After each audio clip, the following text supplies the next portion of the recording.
하도록 하겠습니다. 자, 오늘의 말씀의 제목은 요셉의 집으로 인도하고입니다. 오늘 말씀의 제목은 요셉의 집으로 인도하고, 창세기 43장입니다. 창세기 43장. 자, 오늘 말씀의 제목은 요셉의 집으로 인도하고, 창세기 43장 1절에서 34절까지 다 찾습니까?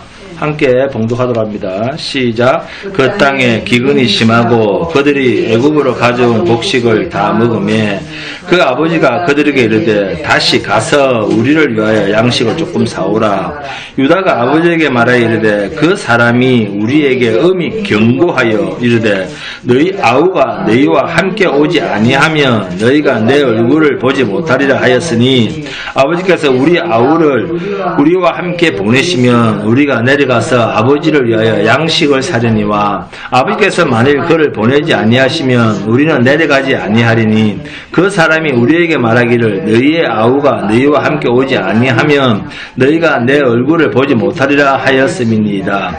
이스라엘이 이르되 너희가 어찌하여 너희에게 또 다른 아우가 있다고 그 사람에게 말하여 나를 괴롭게 하였느냐. 그들이 이르되 그 사람이 우리와 우리의 친족에 대하여 자세히 질문하여 이르기를 너희 아버지가 아직 살아 계시느냐 너희에게 아우가 있느냐 하기로 그 묻는 말에 따라 그에게 대답한 것이니 그가 너희의 아우를 데리고 내려오라 할 줄을 우리가 어찌 알았으리까. 유다가 그의 아버지 이스라엘에게 이르되 저 아이를 나와 함께 보내시면 우리가 곧 가리니 그러면 우리와 아버지와 우리 어린 아이들이 다 살고 죽지 아니하리이다. 내가 그를 위하여 담보가 되리오니 아버지께서 내 손에서 그를 찾으소서. 내가 만일 그를 아버지께 데려다가 아버지 앞에 두지 아니하면 내가 영원히 죄를 지으리다. 우리가 지체하지 아니하였더라면 벌써 2번 갔다 왔으리이다. 그들의 아버지 이스라엘이 그들에게 이르되 그러할진대 이렇게 하라. 너희는 이 땅의 아름다운 소산을 그릇에 담아 가지고 내려가서 그 사람에게 예물로 드릴지니 곧 유향 조금과 꿀 조금과 향품과 모략과 유향나무 열매와 감 복숭아니라. 너희 손에 갑절의 돈을 가지고 너희 자루 아귀에 도로 넣어져 있던 그 돈을 다시 가지고 가라. 혹 잘못이 있었을까 두렵도다. 내 아우도 데리고 떠나 다시 그 사람에게로 가라. 전능하신 하나님께서 그 사람 앞에서 너희에게 은혜를 베푸사 그 사람으로 너희 다른 형제와 베냐민을 돌려보내게 하시기를 원하노라. 내가 자식을 잃게 되면 이르리로다. 그 형제들의 예물을 마련하고 갑절의 돈을 자기들의 손에 가지고 베냐민을 데리고 애굽에 내려가서 요셉 앞에 서니라. 요셉은 베냐민이 그들과 함께 있음을 보고 자기의 청지기에게 이르되 이 사람들을 집으로 인도에 드리고 짐승을 잡고 준비하라. 이 사람들이 정오에 나와 함께 먹을 것이니라. 청지기가 요셉의 명대로 하여 그 사람들을 요셉의 집으로 인도하니 그 사람들의 요셉의 집으로 인도되매 두려워하여 이르되 전번에 우리 자루에 들어있던 돈의 일로 우리가 끌려드는도다. 이는 우리를 억류하고 달려들어 우리를 잡아 노예로 삼고 우리의 나귀를 빼앗으려 함이로다 하고 그들이 요셉의 집 청지기에게 가까이 나아가 그 집 문 앞에서 그에게 말하여 이르되 내 주여 우리가 전번에 내려와서 양식을 사가지고 여간에 이르러 자루를 풀어본즉 각 사람의 돈이 전에 그대로 자루 아귀에 있기로 우리가 도로 가져왔고 양식 살 다른 돈도 우리가 가지고 내려왔나이다. 우리의 돈을 우리 자루에 넣은 자는 누구인지 우리가 알지 못하나이다. 그가 이르되 너희는 안심하라. 두려워하지 말라. 너희 하나님 너희 아버지의 하나님이 재물을 너희 자루에 넣어 너희에게 주신 것이니라. 너희 돈은 내가 이미 받았느니라. 시몬을 그들에게로 이끌어내고 그들을 요셉의 집으로 인도하고 물을 주어 발을 씻게 하여 그들의 나귀에게 먹이를 주더라. 그들이 거기서 음식을 먹겠다 함을 들었으므로 예물을 정돈하고 요셉이 정오에 오기를 기다리더니 요셉이 집으로 오매 그들이 집으로 들어가서 예물을 그에게 드리고 땅에 엎드려 절하니 요셉이 그들의 안부를 물으며 이르되 너희 아버지 너희가 말하던 그 노인이 안녕하시냐 아직도 생존해 계시느냐. 그들의 대답하되 주의 종 우리 아버지가 평안하고 지금까지 생존하였나이다 하고 머리 숙여 절하더라. 요셉이 눈을 들어 자기 어머니의 아들 자기 동생 베냐민을 보고 이르되 너희가 내게 말하던 너희 작은 동생이 이 아이 아이냐? 그가 또 이르되 소자여 하나님이 내게 은혜 베푸시기를 원하노라. 요셉이 아우를 사랑하는 마음이 복받쳐 급히 옷을 찾아 안방으로 들어와서 울고 얼굴을 씻고 나와서 그 정을 억제하고 음식을 차리라 하며 그들이 요셉에게 따로 차리고 그 형제들에게 따로 차리고 그와 함께 먹는 애굽 사람에게도 따로 차리니 애굽 사람은 히브리 사람과 같이 먹으면 부정을 입음이었더라. 그들이 요셉 앞에 앉되 그들의 나이에 따라 앉히게 되니 그들이 서로 이상히 여겼더라. 요셉이 자기 음식을 그들에게 주되 베냐민에게는 다른 사람보다 5배나 주매 그들이 마시며 요셉과 함께 즐거워하였더라.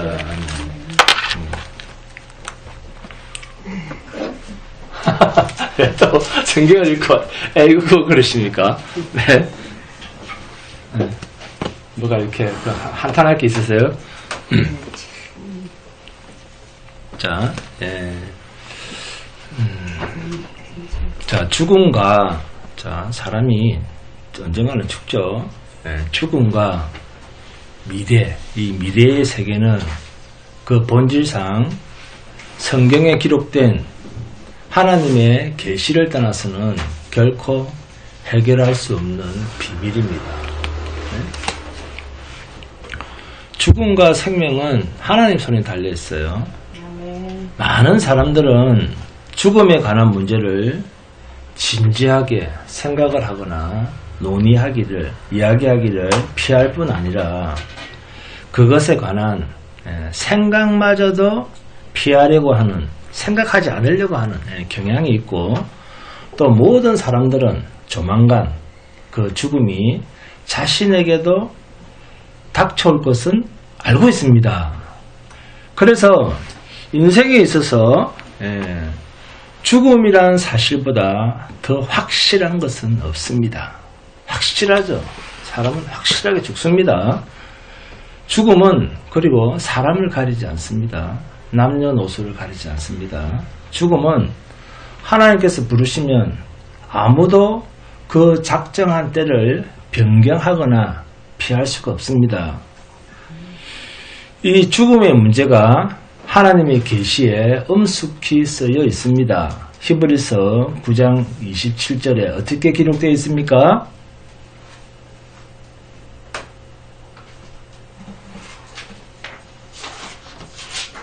안군여 이사님 어떻게 적혀 있어요? 한 번 죽는 그렇죠. 한 번 죽는 것은 사람에게 정해진 것이요. 그 후에는 심판이 있으리라. 무섭습니까? 아니면 뭐 아무렇지도 않습니까? 네? 참으로 인생은 짧고 죽음은 확실하며 영원은 깁니다. 사람은 이 세상에 태어나서 저마다 높은 희망과 원대한 포부를 가지고 인생 계획을 세우고 출발을 합니다. 삶은 장미처럼 어렸을 때는 아름답고 죽음은 나와 상관이 없는 것처럼 생각하며 살아갑니다. 그래서인지 내가 아닌 다른 사람, 이웃의 죽음은 나에게 아무런 절실함을 주지 않습니다. 별로 내게 느낌이 없어요. 전쟁 나서 죽었다, 총 맞아서 죽었다, 폭탄 맞아서 죽었다, 칼 맞아서 죽었다, 아무런 느낌이 없습니다. 나한테는. 네? 비극이나 죽음 같은 것은 아무런 나와 상관이 없는 것 같이 의식하면서 인식하기조차 힘이 듭니다.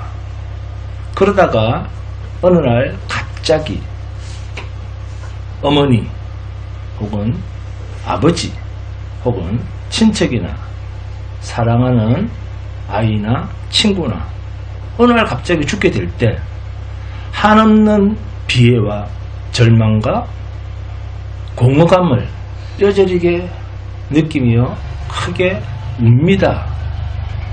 자신이 너무나 사랑하는 사람을 보낼 때는 뭐랍니까? 죽지 마 그럽니다.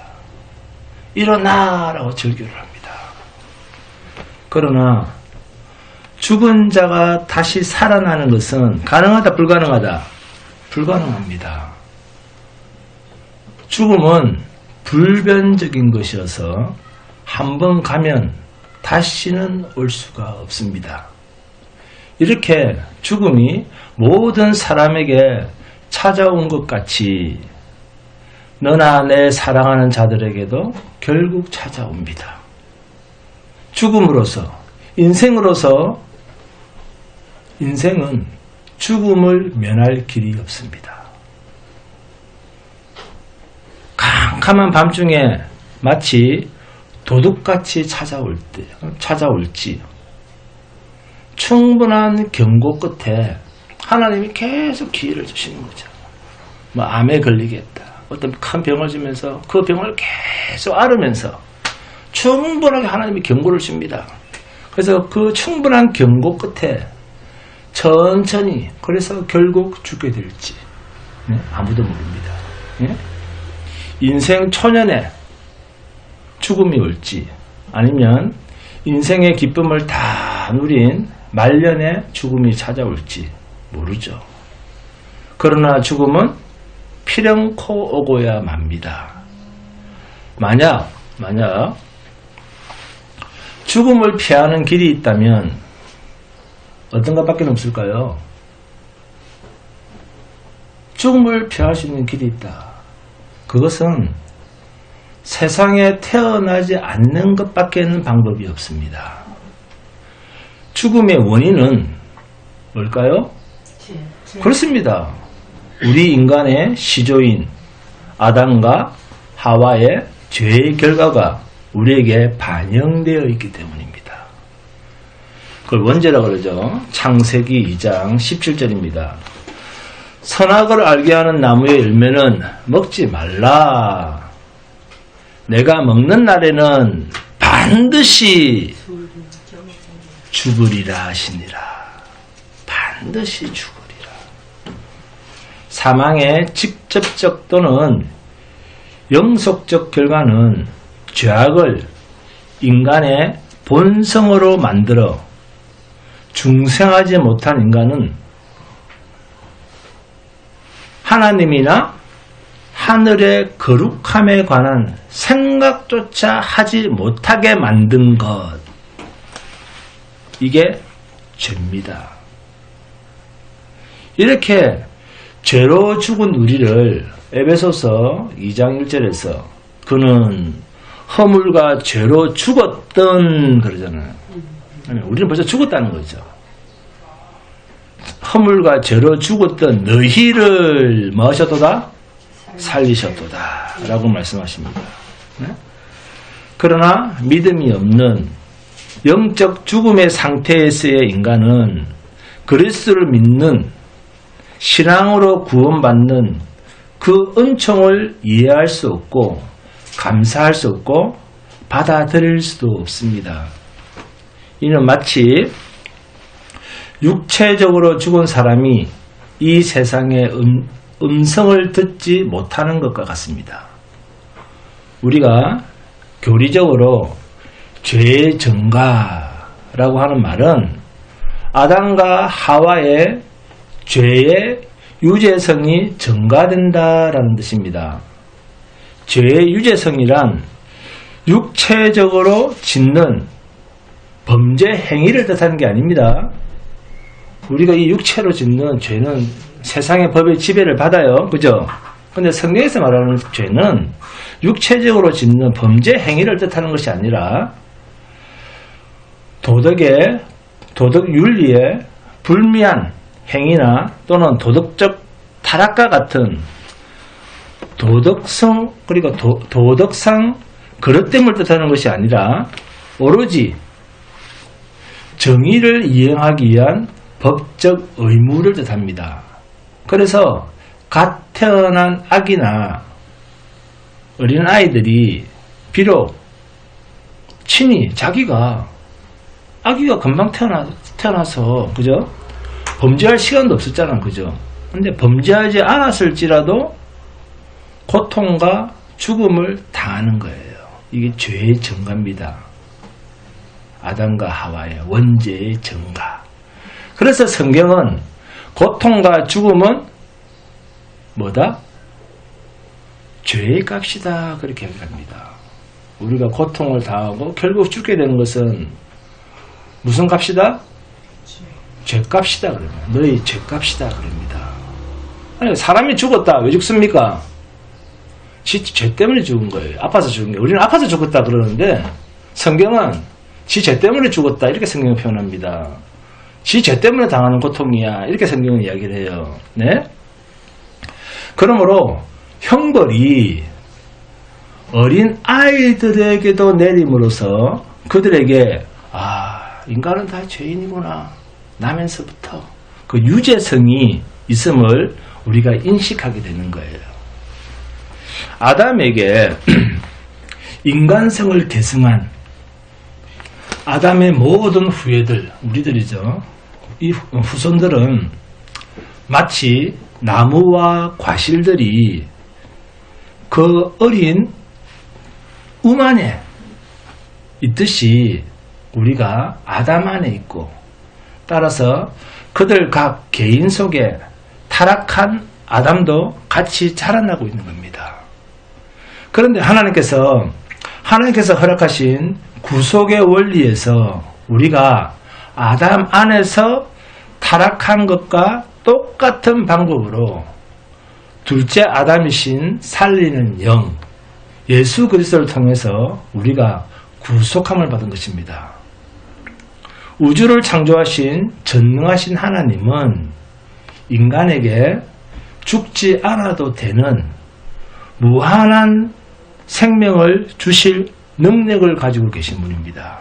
그걸 예수 안에서 우리한테 주시는 거예요. 그 영원한 생명을. 사람들이 죽음 앞에서 또는 어린이들이 이 죽음이 무서워서 벌벌벌 막 울면서 이렇게 뜨는 이유가 뭡니까? 네? 아기들이 죄를 별로 짓지 않은 그 애들이 막 그 칼을 들이대거나 막 그 죽음 앞에 서게 되면 막 덜덜덜덜 떨잖아요. 이유가 뭡니까? 너무나 죽음이라고 하는 것은 자연스럽지 않다는 거죠. 네? 비자연적인 현상이라는 것입니다. 자연스럽지 않다는 거예요. 우린 자연스러운 것을 받아들이는데 너무나 자연스럽지 않은 것들은 우리가 이상하게 느끼죠. 그죠? 네? 아담에게 주어진 벌이 그렇구나. 육체적 죽음만은 아니었구나 하는 이 사실은 아담이 타락한 후에도 몇 년을 살았습니까? 930년 동안 육체적으로는 죽지 아니하였다라는 사실로도 증명할 수가 있습니다. 그런데 하나님은 뭐라고 하셨어요? 이걸 먹는 날에는 반드시 죽으리라 했는데 930년을 살았다니까요. 네? 반드시 죽으리라 했는데 즉사하지 않았어요. 그러나 아담이 선악과를 먹는 그 순간, 타락한 아담과 하와가 타락한 그 순간, 그 즉시 육체적으로 죽은 것이 아니라 그는 이미 영적으로 죽어버렸습니다. 다 끊어져 버린 거예요. 하나님과의 관계가. 그것은 육체적으로는 즉시 하나님과 관계가 끊어졌지만 그 육체의 상태는 어떤 상태입니까? 물속에 있는 물고기가 들려서 세상 밖으로 나왔을 때 모습인 것 같습니다. 나왔을 때는 파닥파닥 끓이죠. 그러나 결국에는 죽는 모습이에요. 그런 모습으로 우리가 살아가고 있는 겁니다. 네? 마치 물고기가 물에서 들려 나왔을 때, 그리고 식물이 푹 뿌리째 뽑아가지고 흙에서 떨어져 나왔을 때, 그것과 같은 상태. 그렇게 해서 아담과 하와는 그렇게 죽었습니다. 우리도 그렇게 죽어가고 있어요. 아담과 하와는 당장 하나님께로부터 떠났고 에덴 동산에서도 쫓겨났습니다. 930년 동안 비록 우리의 시조 아담이 오랫동안 살았으나 아담과 하와는 선악과를 먹자마자 곧 어떻게 됐습니까? 늙어지기 시작했다는 거예요. 그렇듯이 타락 이후의 인생은 산부인과에서 태어나도 태어난 즉시 쉬지 않고 무덤을 향하여 걸어가는 인생이 됩니다. 자, 죽음에는 몇 가지 종류가 있습니까? 우리가 공부했는데.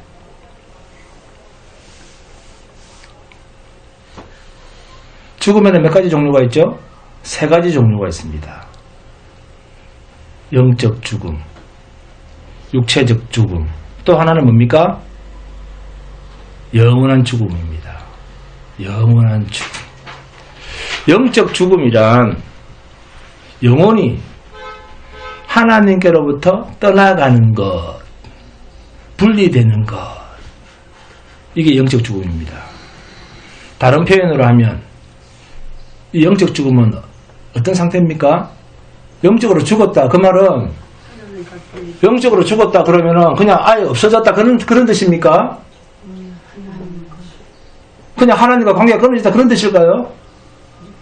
육체는 살아요. 자, 영혼은 죽는 겁니까? 안 죽는 겁니까?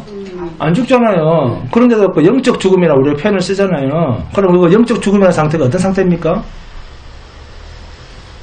마귀와 악마들의 상태, 그 말이에요.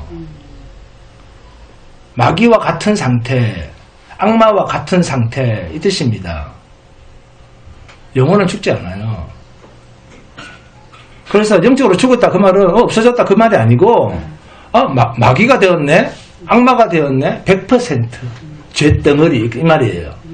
100% 죄덩어리의 영혼이 되었네 그 말이에요. 그래서 마귀와 악마의 상태, 이걸 영적 죽음이라는 표현을 씁니다. 그럼에도 우리가 영적으로 죽은 사람들이 세상에서 살아갈 수 있는 것은 하나님의 일반 은혜, 하나님의 은총에 의해서 죄가 어느 정도 제지되어 있기 때문에 마귀와 악마의 경지까지는 인간이 타락하지는 않습니다. 하나님의 은혜가 임하고 있기 때문에. 근데 지옥에는 이 은혜가 있다 없다? 없습니다. 그래서 무서운 거예요. 지옥으로 가면. 네? 이 사실은 사람이 선한 일을 많이 할 수 있다 하더라도 사람의 행함으로 구원받을 수 있는 공로를 세울 수 없음은 사람의 행함이 하나님을 향한 의로운 동기로서 이루어지지 않기 때문입니다. 두 번째, 어떤 죽음이 있습니까? 육체적 죽음이 있습니다. 육체적 죽음이란 영혼이 육체로부터 떠난 상태. 그죠? 영혼이 육체로부터 떠남을 의미합니다. 이 역시 죄에 대한 형벌의 일부분입니다. 자, 천사들과 다르죠. 천사는 육체가 없는데 인간은 육체가 있습니다. 천사들과 다르게 인간은 영혼과 육체가 연합된 상태로 구성되어 있습니다. 그래서 죽은 사람의 영혼은 생존한 사람이나 이 세상과는 다시는 접촉할 수가 없습니다. 근데 그 충무 예배를 드렸다고 해서 영혼이 옵니까? 그 우상숭배 하지 마세요. 그 충무 예배를 하고 싶으면 그때 이런 우리를 살려주신 예수 그리스도만 예배하면 됩니다. 네? 다시는 죽은 사람의 영혼은 우리가 살아있는 이 생존한 사람과 이 세상과는 접촉할 수가 없어요. 구천에 떠돌 수가 없습니다. 자, 세 번째입니다. 영원한 죽음이란 뭡니까? 육체, 영적 다 죽는 지옥으로 가는 자들입니다. 이게 영원한 영적 사망입니다. 영원히 지옥에서 머물러야 되는 것. 이게 영원한 죽음입니다. 영원한 영적 사망입니다. 하나님의 무서운 진노가 정죄함을 받은 자들에게 영원히 내리고 있는 상태, 하나님의 진노를 영원히 받고 있는 상태, 이게 아시겠죠? 자, 요한계시록 14장 11절입니다. 그 고난의 연기가 세세토록 올라가리로다. 가장 무서운 사망, 이게 영원한 죽음입니다. 그래서 성경은 중생, 영적 재생을 말합니다. 요한복음 3장 3절과 7절에서 너희는 그러니까 뭐 해야 된다? 거듭나야 한다. 사망의 근본적 고통은 죄입니다. 죄는 필연적으로 죄의 책임, 죄책을 가지며 그 죄책 때문에 인간은 죽음을 두려워하게 됩니다. 그럼에도 하나님의 예정에 없는 자들은 매우 미련하여 마치 소처럼, 황소처럼 예수 믿으세요. 예수 믿으세요. 그래도 꼼짝을 합니까? 안 합니까? 안 합니다. 소기에 경일기입니다. 뭐라고 대답합니까? 그런 사람들은 차라리 내 주먹을 믿겠다 그럽니다. 그러면서 매우 미련하게 죽습니다.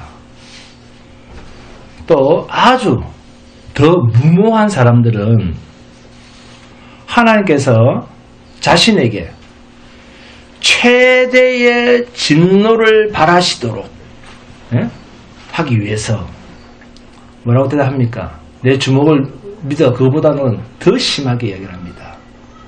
하나님의 진노를 더 받겠다는 거죠. 그래서 뭐라고 대답합니까? 하나님이 어디 있어? 그럽니다. 그렇게 하나님과 대결하기를 두려워하지 않는 사람들도 있습니다. 죽음에 대한 두려움을 피할 수 있는 오직 한 길은 뭡니까? 죽음을 피할 수 있는, 이 세 가지 죽음을 피할 수 있는 유일한 한 가지 방법은 죄의 무거운 짐을 벗어버리는 것입니다. 그러나 하나님은 단순하게 죄를 용서만 하시고 아무렇게나 죄의 대가를 없애버리는, 소멸해 버리시는 분이 아닙니다. 태초에 하나님께서 그 죄에 대한 벌은 반드시 뭐다? 죄에 대한 벌은 반드시 뭐다? 사망이다. 하나님께서 정해놓은 거예요. 죽으리라 했기 때문에 사망이라고 하는 법칙이 있습니다. 이 법칙을 하나님께서 만드셨습니다. 그러므로 죄책은 불변적인 것입니다. 그리고 용서가 있을 수 있다 없다? 용서가 없습니다. 죄는 하나님 앞에서 용서가 없습니다. 반드시 죽으리라 했기 때문에 모든 인간은 결국 다 죽게 되어 있습니다. 또 인간은 자신의 힘으로, 자력으로는 죄의 값을 청산할 수가 없습니다. 내가 봉사를 많이 했다, 선한 일을 많이 했다, 착한 일을 많이 했다, 이웃 사람을 많이 도와줬다. 죄의 값을 단 한 개도 청산할 수 없습니다.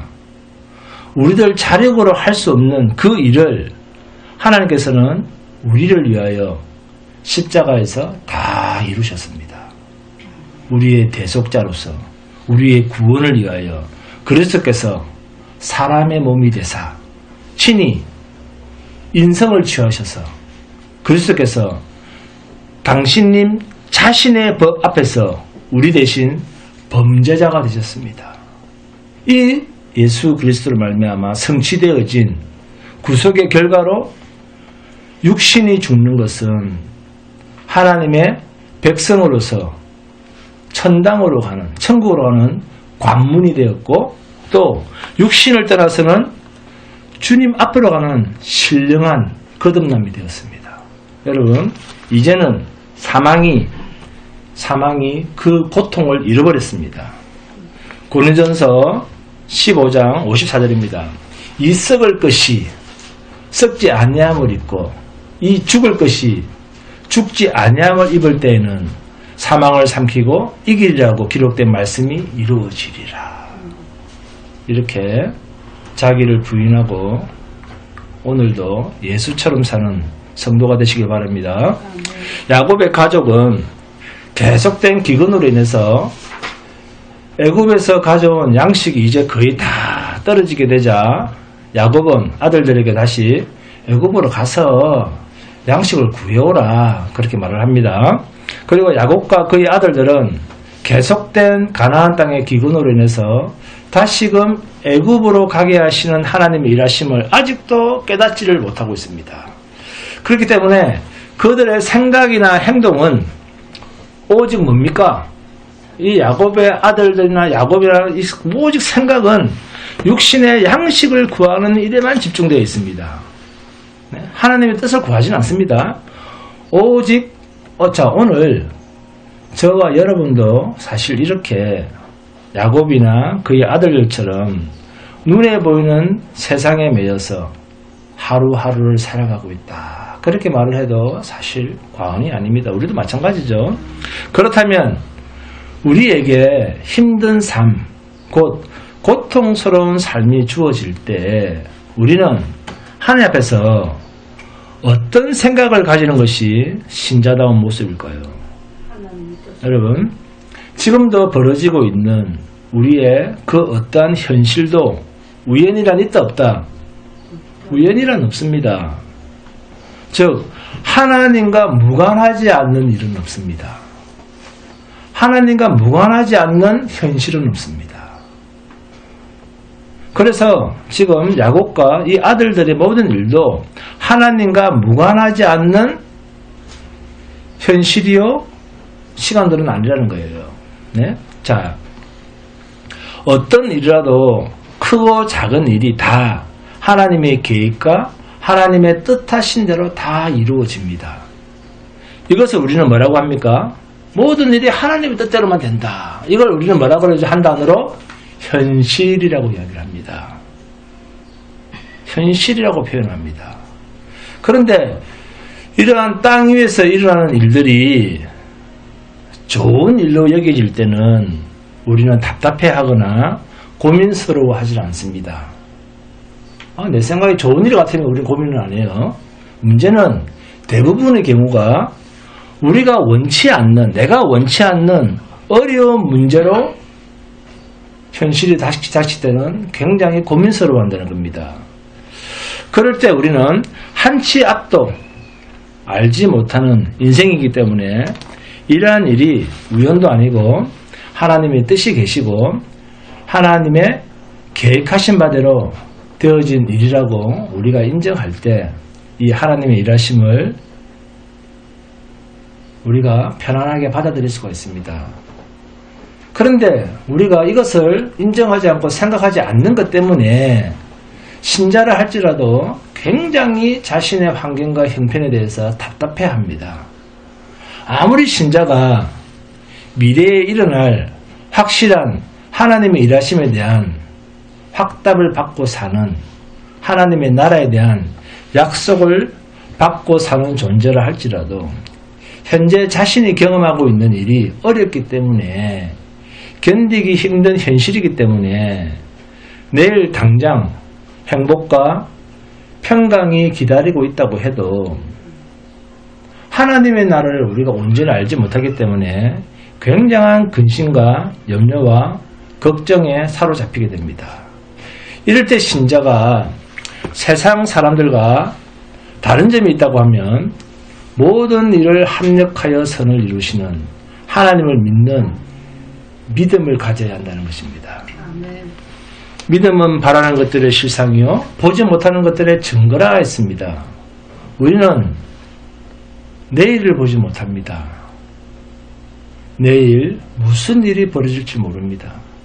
그러나 우리에게 주신 하나님의 믿음의 선물이 하나님을 실패하지 않으시고 당신이 택한 백성들에게 반드시 약속하신 것을 이루신다는 그 믿음으로 우리를 살게 합니다.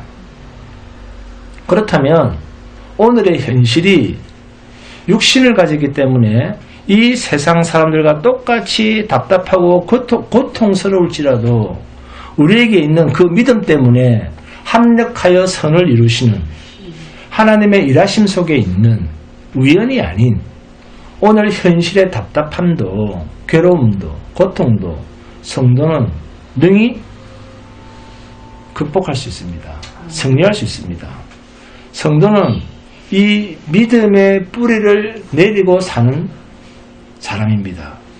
그런데 만약 성도가 이러한 믿음을 드러내면서 살지 않고 현실에 치우쳐서 세상 사람들처럼 똑같이 산다고 하면 그 사람은 당연히 현실의 안타까움 때문에 몸부림을 치며 살게 되어 있습니다.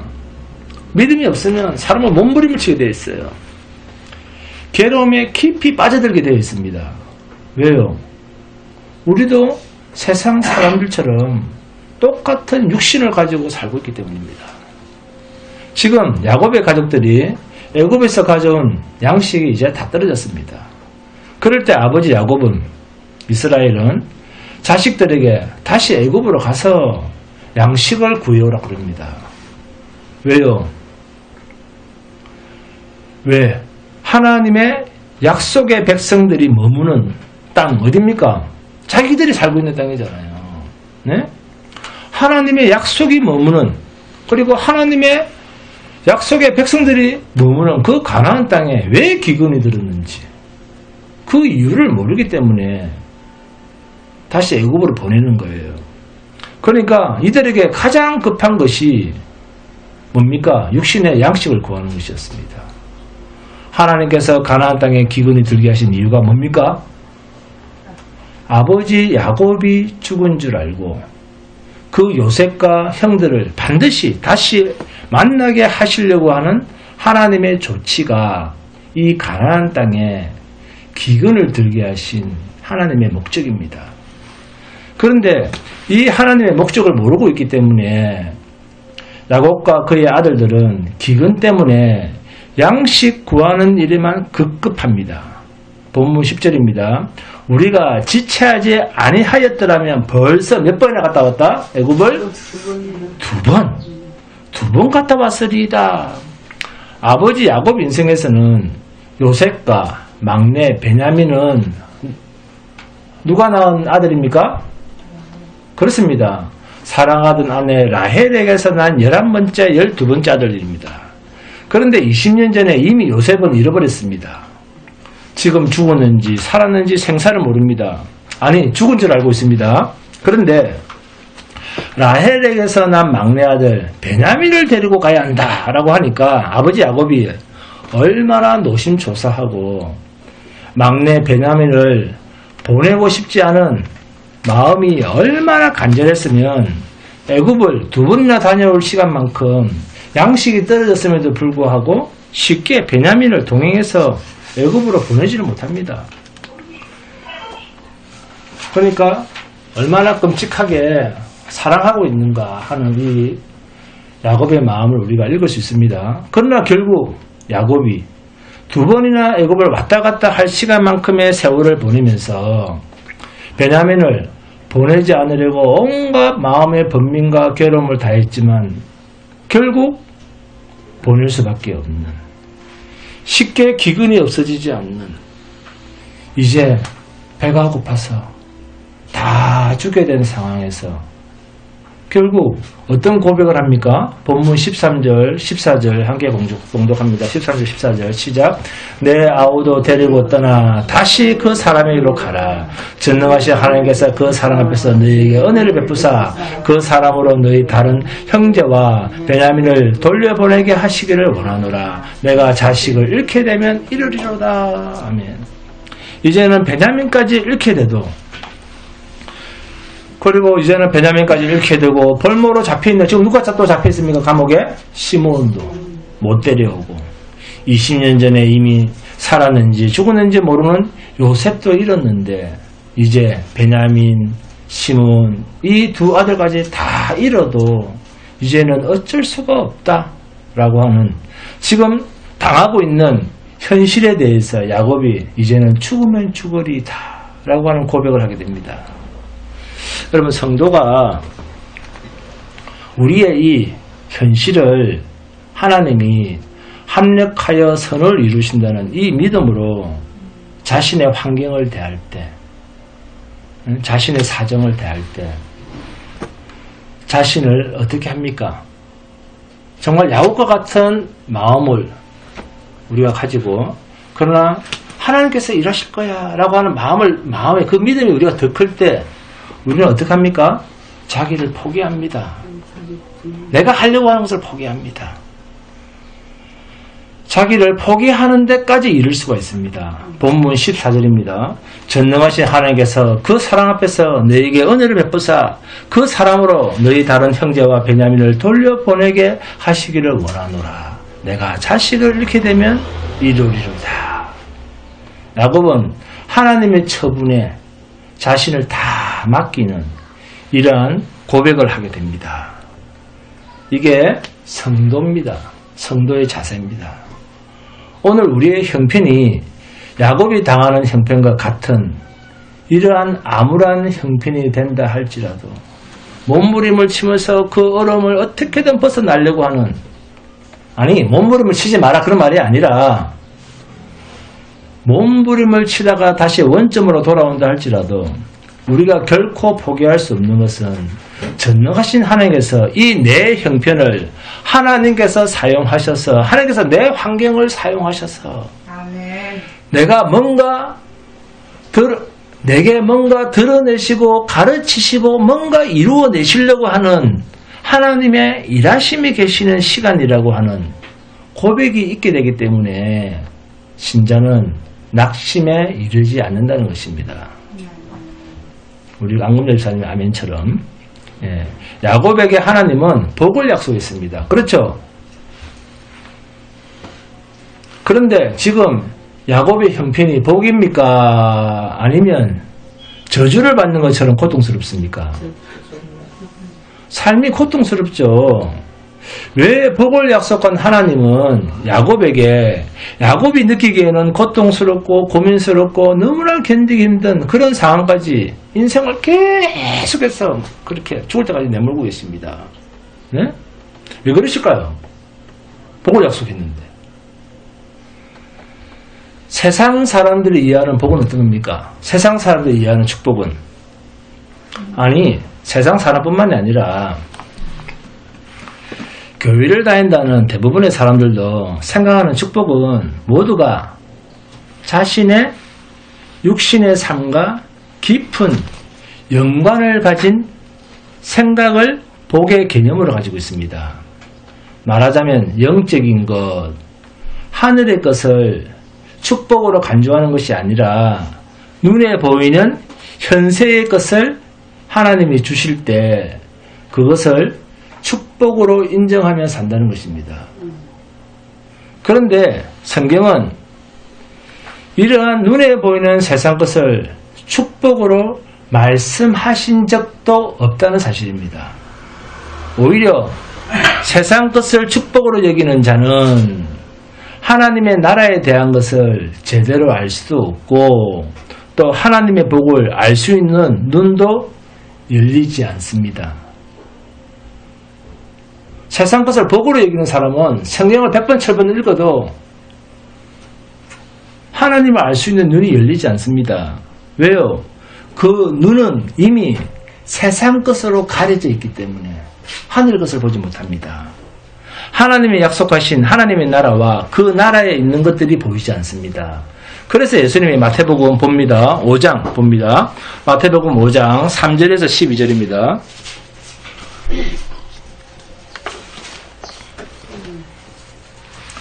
시작. 심령이 가난한 자는 복이 있나니 천국이 그들의 것이며 애통하는 자는 복이 있나니 그들이 위로를 받을 것이며 온유한 자는 복이 있나니 그들의 땅을 기업으로 받을 것이며 의에 줄이고 목마른 자는 복이 있나니 그들이 배부를 것이며 긍휼히 여기는 자는 복이 있나니 그들이 긍휼히 여김을 받을 것이며 마음이 청결한 자는 복이 있나니 그들이 하나님을 볼 것이며 화평하게 하는 자는 복이 있나니 그들이 하나님의 아들이라 일컬음을 받을 것이며 의를 위하여 박해를 받는 자는 복이 있나니 천국이 그들의 것임이라. 나로 말미암아 너희를 욕하고 박해하고 거짓으로 너희를 거슬려 모든 악한 말을 할 때에는 너희에게 복이 있나니 기뻐하고 즐거워하라. 하늘에서 너희의 상이 큼이라. 너희 전에 있던 선지자들도 이같이 박해하였느니라. 아멘.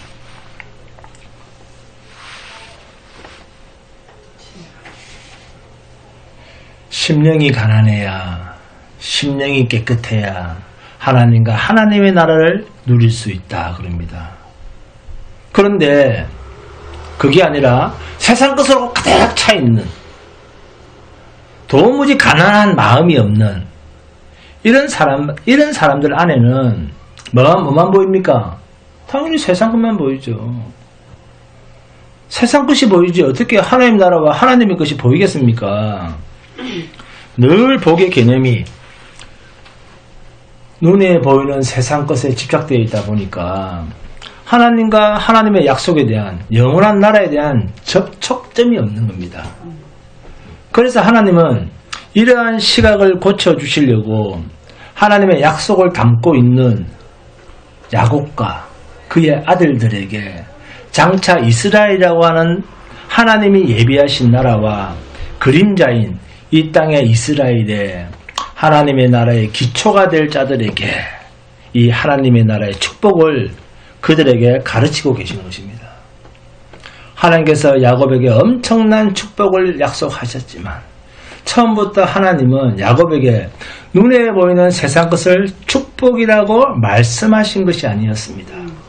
히브리서 봅니다. 히브리서 11장 13절에서 16절입니다.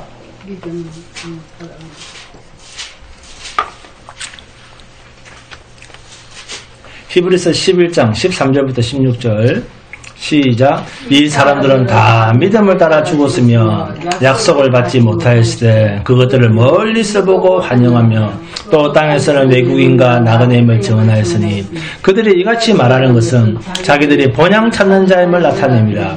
그들이 나온 바 본향을 생각하였더라면 돌아갈 기회가 있었으려니와 그들이 이제는 더 나은 본향을 사모하니 곧 하늘에 있는 것이라.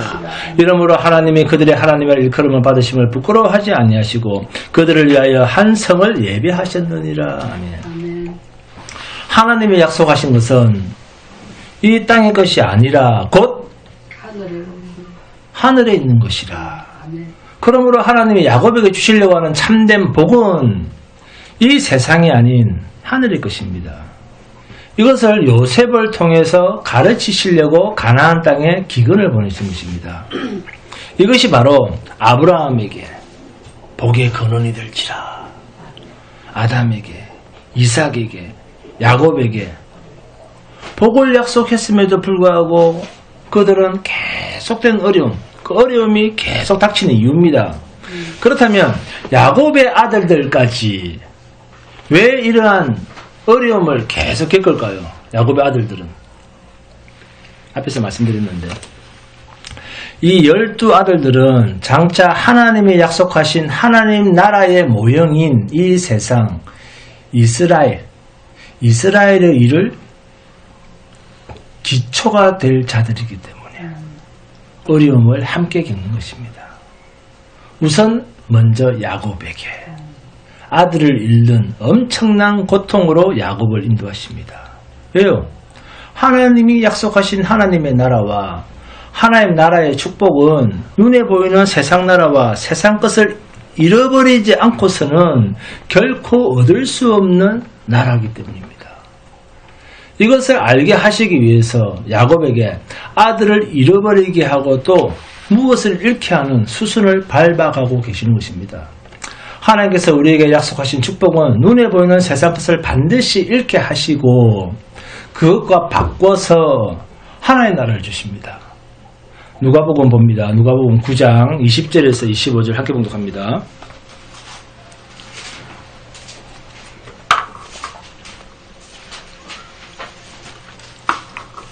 누가복음 9장 20절에서 25절 시작. 예수께서 이르시되 너희는 나를 누구라 하느냐? 베드로가 대답하여 이르되 하나님이 그러시도시이니이다 하니 경고하사 이 말을 아무에게도 이르지 말라 명하시고 이르시되 인자가 많은 고난을 받고 장로들과 대제사장들과 서기관들에게 버림받아 죽임을 당하고 제3일에 살아나야 하리라 하시고 또 무리가 이르시되 아무든지 나를 따라오려거든 자기를 부인하고 날마다 제 십자가를 지고 나를 따를 것이니라. 누구든지 제 목숨을 구원하고자 하면 잃을 것이요 누구든지 나를 위하여 제 목숨을 잃으면 구원하리라. 사람이 만일 온 천하를 얻고도 자기를 잃든지 빼앗기든지 하면 무엇이 유익하리요. 아멘. 하나님께서 약속하시고 주님께서 데리고 가시는 그 새하늘과 새 땅, 하나님의 나라의 성격은 세상에서 자기의 목숨까지 잃는 자에게 주어지는 나라입니다. 자, 부자와 나사로 이야기하시죠. 부자 무슨 뜻입니까? 세상에서 모든 것을 가진 자라는 뜻이에요. 응? 세상에서 모든 것을 가진 자라고 하는 상징적 의미로 비유에 등장하는 인물입니다. 그럼 반대로 거지 나사로는요. 나사로는 반대니까 뭡니까? 세상에서 모든 것을 잃은 자. 세상에서 모든 것을 잃은 자로서 일평생 헌대를 핫으며 헌대를 앓으며 부잣집 문 앞에서 얻어먹으며 살았던 자인데 이러한 자가 하나님의 자비를 입은 자입니다. 이 가나안 거지. 누굽니까? 야곱이죠. 가나안 거지. 가나안 거지 나사로를 세상에서 나그네 된 성도로 비유되는 상징적 인물로 성경에 등장시키는 것입니다. 하나의 나라를 복으로 이 세상에서 약속받고 사는 자들의 대표로서 상징적 인물로 거지 나사로를 비유에 등장시키고 있는 거예요. 하나님은 하나님이 준비하신 것으로 야곱에게 가득 채우고 싶으신 것입니다. 야곱이 준비하는 것이 아니라 하나님이 준비한 것으로 야곱의 인생을 송도리스에 막 채우고 싶어 하시는 거예요. 네? 야곱이 그토록 원하는 내 사랑하는 내 사랑하는 아내와 라헬, 내 사랑하는 자식, 내 사랑하는 라헬에게서 난 피부치 아들 누굽니까? 요셉과 베냐민 꼭꼭 붙잡고 붙들고 살고 싶었지만 하나님은 오히려 네 하는 그 야곱의 손에서 그 아들들을 잃어버리게 합니다. 잃어버리게 해서라도 하나님이 약속하신 것을 야곱에 담고 싶어 하시는 하나님입니다.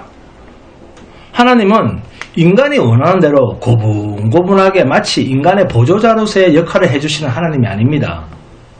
하나님은 우리의 주인입니다. 주인.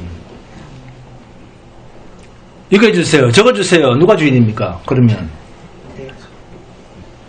하나님이 우리 인생의 주인입니다. 우린 종입니다. 그래서 하나님은 잃어버려야 얻는 하나님 나라의 비밀을 알려주시기 위해서 야곱에게 감당하기 힘든 고통으로 내모신 것입니다. 본문 11절 함께 봉독합니다. 본문 11절 시작. 그들의 아버지 이스라엘이 그들에게 이르되 그러할진대 이렇게 하라. 너희는 이 땅의 아름다운 소산을 그릇에 담아가지고 내려가서 그 사람에게 예물로 드릴지니 곧 유향조금과 꿀조금과 향품과 모략과 유향나무 열매와 감복숭아이니라. 야곱은 어떻게 하든지 애굽의 볼모로 잡혀있는 시몬도 데리고 오고 또 누구도 베냐민도 데리고 올 생각으로 가나안에서 나는 향품이나 좋은 특산물들을 애굽의 왕실에 바쳐서 바로 왕과 총리 대신에 마음을 녹이고 환심을 살려고 굉장한 선물로 준비를 합니다. 그리고 자루에 넣어 있었던 돈과 이번에 양식을 살 돈을 배나 넣어서 보냅니다. 야곱은 어쩔 수 없이 사랑하는 막내 베냐민도 양식을 얻기 위해서 애굽으로 보냅니다. 본문 14절에 나오죠. 내가 자식을 잃게 되면 이루리로다. 베냐민도 잃어버릴 수 있다는 엄청난 번민과 고통 속에서 야곱이 보냅니다. 아들들을. 이유가 뭐죠? 육신의 양식을 얻어와서 자신들을 연명하기 위해서 생존의 문제 때문에 사랑하는 자식을 볼모로 애굽으로 보내는 겁니다. 뭐 하기 위해서? 내가 살기 위해서. 우리가 살기 위해서 보내는 거예요. 생존의 문제 때문에 어디로? 사지로 모는 거예요. 죽음으로. 사지로 내모는 것을 마다하지 않습니다. 이게 인생입니다. 그러나 성도는 죽음에 이르는 고통이 올지라도 그것조차 낙심하는 것이 아니라 하나님 나라가 가까이 온 줄 알고 찬송하며 소망 가운데 사는 것입니다. 이러한 은혜와 믿음이 넘치는 복된 성도가 되시기를 주님의 이름으로 축원드립니다. 동금 찬송합니다. 찬송가 54장입니다.